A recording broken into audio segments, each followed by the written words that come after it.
وجہ کیا ہے کہ یہ دنیا کی طرف آ گئے, مال کمانے میں لگے, دنیا کو فخر سمجھا, جہاد کو چھوڑ دیا, وَلَا تُلْقُوا بِأَيْدِيكُمْ إِلَى التَّهْلُكَةِ کا شکار ہو گئے. جہاد کو چھوڑا, مال کمایا, مال کی طرف بھاگے, اپنے آپ کو ہلاکت میں ڈال دیا. آج نہ عزت محفوظ ہے, نہ جان محفوظ ہے, نہ ملک محفوظ ہے, اور کوئی چیز بھی محفوظ نہیں ہے. وہی قوم جو دنیا کی سب سے معزز تھی, وہی قوم آج دنیا کی ذلیل قوم بن گئی. تو گرامی قدر, اب یہ آپ نہ دیکھیں کہ ہمارے حکمران جو ہیں وہ بغیرت ہیں. ہمارا یہی تو المیہ ہے, ہم اپنی بجائے دوسروں کی طرف انگلیاں اٹھاتے ہیں, کہتے ہیں مسلمانوں کی جتنے بھی قیادت ہے وہ بغیرت ہو گئی ہے, اس کو فلاں ہو گیا ہے, اس کو یہ ہو گیا ہے. اب اگر جو ہے وہ حکمران بغیرت ہی صحیح, وہ مال کمانے والے ہی صحیح, وہ دنیا دار ہی صحیح, وہ یہود و نصارہ کے پٹھو ہی صحیح, تو بتا تو نے کیا کیا ہے؟ تیرے دل کے اندر کتنا جذبہ ہے؟ تو بتا, جو تو نے 10 سال زندگی میں گزارے ہیں, 20 سال گزارے ہیں, اور 30-40 سال گزارے ہیں, تو دین کے لیے کتنا دیا ہے اور اپنے لیے کتنا دیا ہے؟ کبھی غور کیا ہے تو نے؟ آج بھی اگر نبی پاک علیہ السلام کی غلامی کا جھنڈا اگر اپنے ہاتھ میں مضبوطی کے ساتھ تھام لیتا ہے, اور اپنے سینے میں اس کے نبی کی اگر جو ہے وہ شمع جلا کر باہر نکلتا ہے, تو دنیا آج بھی کانپتی ہے. تو ظاہر اس کے پاس کچھ بھی نہ ہو تو پھر بھی دنیا اس سے کانپتی ہے. اب دیکھیں, یہ بات ہو رہی تھی امیر المجاہدین کی, 2 بندے ایسے ہوئے ہیں ابھی ابھی ماضی قریب میں کہ جو ویل چیئر پر چلنے والے تھے, جن کے اپنے پاؤں بظاہر سلامت نہ تھے, وہ اپنے پاؤں پر کھڑے نہیں ہو سکتے تھے, لیکن انہوں نے ایک عالم کو پاؤں پر کھڑا کر دیا. ایک نے حماس بنائی اور جہاد کیا, اور نبی علیہ السلام کی عزت کی شمع کو فروغ کیا, اس کو جو ہے نا وہ جلایا, لوگوں کے دلوں کو روشن کیا, اور انہیں اپنا مرنا اور جینا سکھا دیا. ان کو بتا دیا کہ غلامی کی زندگی سے عزت کی موت اچھی ہے, شہادت کی موت اچھی ہے. وہ جو ہے وہ اپنی ویل چیئر پر آیا جایا کرتا تھا, اور ایک دوسرا بھی تھا جو پاکستان میں ہوا, وہ بھی اپنے صحیح طور پر قدموں پر کھڑا نہیں ہو سکتا تھا. ان کی طرف دوسری طرف دیکھیں, اب گرامی قدر اسی وقت کا, اسی احمد یاسین کے وقت کا جو ہے وہ یاسر عرفات فلسطین کا صدر بھی ہے, ان کا امیر بھی ہے. اس کی بھی ایک جو ہے نا وہ فوج تھی, لیکن وہ کام نہ کر سکا جو ویل چیئر پر رہنے والا جو ہے نا وہ کر سکا, اور وہ اپنے ہوتے ہوئے سب کچھ کرتے ہوئے وہ کچھ بھی نہ کر سکا, امت کو بیدار نہ کر سکا. اسی طرح پاکستان میں بھی ایک مولوی تھا جس کا باپ بھی مفتی ہے, اب بھی وہ زندہ ہے, اس کے باپ کو بھی وزارت ملی, وہ بھی ایک صوبے کے وزیر اعلیٰ رہا, اسلام پہ پلتا رہا, اسلام کے نام پہ کھاتا رہا, اب بھی نعرے اسلام کے لگاتا ہے, اپنی جمعیت کا نام بھی اسلام کے ساتھ رکھا ہوا ہے. اسلام کو اس کا اوڑھنا بچھونا ہے, بظاہر نام اسلام کا لیتا ہے, لیکن کماتا وہ دولت ہے. وہ وفاداری جو ہے وہ نصارہ اور یہودوں کی کرتا ہے. لوگوں نے اس کو ڈیزل کے نام سے پکارنا شروع کر دیا, لوگوں نے اس کا مذاق بنایا, اور اس کا کوئی نام لینے کے لیے روادار نہیں. جب بھی اس کو بلایا جاتا ہے تو گرامی قدر اس کو مولوی ڈیزل کے نام سے پکارا جاتا ہے. اس کی بھی ایک جمعیت ہے, اس کے پاس طاقت بھی تھی, اس کے بعد جو ہے وہ ممبر بھی تھے, صوبائی اسمبلی کے ممبر بھی تھے, نیشنل اسمبلی کے ممبر بھی تھے, ایک صوبے کی وزارت بھی تھی. اس کے باوجود ایک یہودی بھی, ایک عیسائی بھی, ایک ہندو بھی اسے نہیں ڈرتا تھا. کیا وجہ کیا ہے کہ ایک طرف ایک بندہ ہے جو ویل چیئر پر بیٹھا ہے, اس نے حماس کو بنایا, اور اس نے لوگوں کے درمیان یہ پیدا کر دیا کہ مرنا جو ہے عزت کے ساتھ, یہ ذلت کی زندگی سے جینا, یہ مرنا زیادہ اچھا ہوتا ہے. لوگ جو ہے نا اس کی پکار پر اٹھے, انہوں نے ہاتھ میں اسلحہ پکڑا, ہاتھ میں پتھر پکڑے, جو ان کے ہاتھ میں آیا. یہاں تک کہ آپ نے دیکھا ہوگا ایک چھوٹا سا بچہ ہے, ایک ہاتھ میں فیڈر ہے, دوسرے ہاتھ میں پتھر اٹھایا ہوا ہے. اس نے اپنے ہاتھ سے یہ بتا دیا کہ مرنا جو ہے وہ تو ٹھہرا ہی ہے, عزت کی موت مرنا زیادہ اچھا ہے. اب فرق کیا ہوا گرامی قدر, ایک نے فلسطین میں جہاد کیا, دوسرے پاکستان میں جہاد کیا. اب فرق کیا ہوا, ایک کے پاس طاقت تھی, فوج تھی, اسلحہ تھا, اور اس کے پاس اقتدار تھا. ایک یہودی, ایک عیسائی بھی اسے نہیں ڈرتا تھا. لیکن شیخ احمد یاسین ایسا بندہ گزرا جس کی للکار سے جو ہے اور جس کے وار سے کفر جو ہے وہ کامتا ہے. اور دوسرا امیر المجاہدین تھا جو اسلام آباد کی فضاؤں میں بیٹھتا ہے. نہ یک بستہ ہوا نے اس پر اثر کیا, اور نہ ہی بروز سے بھری اور بروز سے پھیلی ہوئی بو اور ان فضاؤں نے اس پر اثر کیا. دونوں کا فرق دیکھیں, اس کے نبی ان کے سینے میں ہے, پاؤں سے چل نہیں سکتے ہیں, ویل چیئر پر سوار ہیں. ایک وار کرتا ہے تو کفر کانپ اٹھتا ہے, امیر المجاہدین للکار کرتا ہے تو کفر کانپ اٹھتا ہے.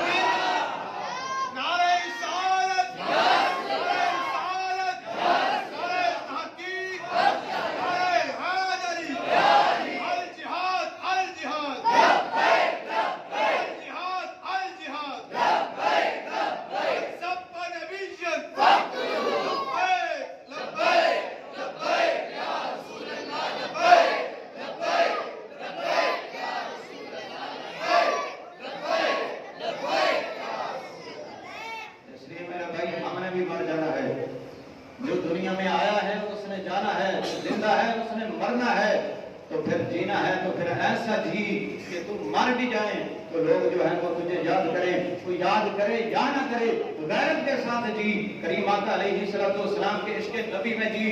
جتنی جہاد کی شمع فروزہ کر سکتا ہے اتنا کر. پھر جو ہے نا وہ مر بھی جائے گا تو جس مٹی میں تو جائے گا وہ مٹی بھی تیرے آنے پر فخر کرے گی. اس لیے یہ نہ ہو کہ پرویز مشرف نے کیا کر دیا, یہ نہ دیکھو فلاں نے کیا کر دیا. گرامی قدر دونوں راستے ہمارے سامنے ہیں, دونوں جو ہیں ہمارے سامنے ہیں. ایک پر چلیں ذلت کے سوا کچھ ہاتھ نہیں آتا ہے, اور دوسرے پر چلیں تو چاہے اس جہان میں رہیں تب بھی عزت ہے, چاہے اس جہان میں چلے جائیں تب بھی عزت ہے. اللہ خالق کے کائنات نے آپ کو اپنے دین کے لیے چن لیا ہے. آپ رب کا دین پڑھنے کے لیے آئے ہیں, آپ قرآن پڑھ رہے ہیں, آپ حدیث پڑھ رہے ہیں, آپ فقہ پڑھ رہے ہیں. اپنے آپ کو جو ہے وہ برباد ہونے سے بچا لو, اپنے آپ کو ضائع ہونے سے بچا لو. اپنا وقت جو ہے وہ موبائلوں پر, گیند اور بلے پر وہ جو ہے نا وہ ضائع کرنے کی بجائے اپنا تعلق جو ہے کریم آقا علیہ السلام کے ساتھ جوڑو, اور ان ساری چیزوں کو چھوڑ دو. دین کے ساتھ وابستہ ہو جاؤ, محنتی بن جاؤ. اگر آپ مقرر بنے تو ایسے مقرر بنے کہ آپ کی تقریر جب ہو تو کئی لوگوں کے دل جو ہے نا وہ زندہ ہو جائیں, امت میں بیداری ہو جائے. اگر آپ مدرس بنے تو ایسے استاد بنے کہ بریلی شریف میں بیٹھ کر ایسا عشق کا جو ہے نا وہ نصاب پڑھائیں, ایسا عشق کا سبق دیں کہ اکیلے احمد رضا ہو کر بھی جو ہے نا وہ کروڑوں کے دل میں نبی پاک علیہ السلام کی عشق کی شمع کو جلا دیں. اگر آپ مفتی بنتے ہیں تو پھر ایسے مفتی بنے جیسے حضرت فضل احمد آبادی رحمۃ اللہ علیہ تھے, کہ جن کے ایک فتویٰ نے کروڑوں مسلمانوں, لاکھوں مسلمانوں کے دل میں تحریک آزادی کی جو ہے وہ جرأت اور قوت کو پیدا کر دیا. اس لیے اپنے آپ کو ضائع نہ کرو, اپنے آپ کو برباد نہ کرو. ہمارے سامنے کئی مثالیں ہیں, یہی ہمارا ہندوستان ہی دیکھ لو. جب انگریز یہاں پر آیا تھا اس نے کہا تھا سلطان ٹیپو کو پیشکش کی کہ اتنے جو ہے وہ پیسے دے دو, اپنے بچے جو ہے وہ میرے پاس گروی رکھ دو, میں تمہاری ریاست جو ہے وہ تمہیں سونپ دوں گا. آگے اس نے کیا کہا, اس نے کہا شیر کی ایک دن کی زندگی لیڈر کی 100 سالہ زندگی سے زیادہ بہتر ہے. کہا شیر بن کر جیوں گا, شیر بن کر رہوں گا, شیر بن کر بنوں گا. اب حیدرآباد بھی ختم ہو گیا, مراٹھے بھی ختم ہو گئے, انگریز بھی یہاں سے چلا گیا, اور جو سلطان ٹیپو کے ساتھ غداری کرنے والا تھا میر صادق وہ بھی اسی جنگ میں ہی مارا گیا. اب گرامی قدر جو غداری کرنے والا تھا اس کی قبر کوئی لات بھی نہیں مارتا ہے, اس کی قبر پر کوئی تھوکتا بھی نہیں ہے, اور لاٹ کلائیوں کے بارے میں کوئی جانتا بھی نہیں ہے کہ اس کی قبر جو ہے نا وہ کہاں پر ہے, وہ جہنم کے کس گڑھے میں پڑا ہوا ہے. حیدرآباد کے جتنے بھی نواب تھے آج شاید یہاں میں سے کوئی ہو جو ان کو جاننے والا ہو, نام تک واقف نہیں ہے. لیکن ٹیپو سلطان جو جیا تو شیر بن کر, جو مرا تو شیر بن کر, آج بھی ان کا جب نام لیا جاتا ہے تو جسم کے اندر خون جو ہے اس کے اندر جوش آ جاتا ہے. اس کی قبر کو آج بھی ہندو بھی سلام کرنے والے ہیں, سکھ بھی سلام کرنے والے ہیں, مسلمان بھی اس کی قبر کو سلام کرتے ہیں. اس لیے اب آپ بتائیے پیٹ کے لیے جینا ہے یا دین کے لیے جینا ہے؟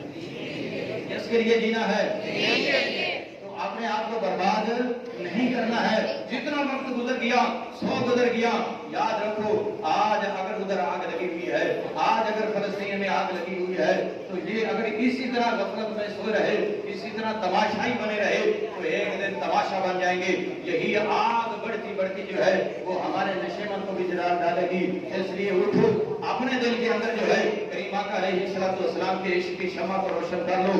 ہمارا اٹھنا بیٹھنا جو ہے وہ نبی علیہ السلام کے عشق میں ہو, سنت کے مطابق ہو, شریعت کے مطابق ہو. ہماری گفتار, ہمارا کردار, ہماری ہر چیز جو ہے وہ نبی علیہ السلام کی غلامی کے مطابق ہو. اور ہم ذکر کریں تو نبی علیہ السلام کا, ہم بات کریں تو نبی علیہ السلام کی. ہماری طرف جو ہے وہ جب لوگ جاتے ہیں تو پوچھتے ہیں سنا کیا حال ہے, کوئی آر دی سنا, کوئی پار دی سنا. اب آپ سے بالکل پوچھے کوئی آر دی سنا, کوئی پار دی سنا, تو آگے سے کہہ دے نہ آر دی ہے نہ پار دی ہے, گل ساری تو گل ساری سرکار کی ہے. ہمارا اٹھنا بیٹھنا, ہمارا اوڑھنا بچھونا وہ کریم آقا علیہ السلام کا ذکر ہونا چاہیے, ان کی غلامی ہونی چاہیے. اس لیے مجاہد بنو, عالم بنو, مفتی بنو, مقرر بنو, نہ اپنا وقت برباد کرو, نہ قوم کا وقت برباد کرو. یہ کہتے ہیں سنانے کی بجائے ادھر ادھر سنانے کی بجائے نبی پاک کا نام سناؤ، اپنی تاریخ بتاؤ، اپنے ہیرو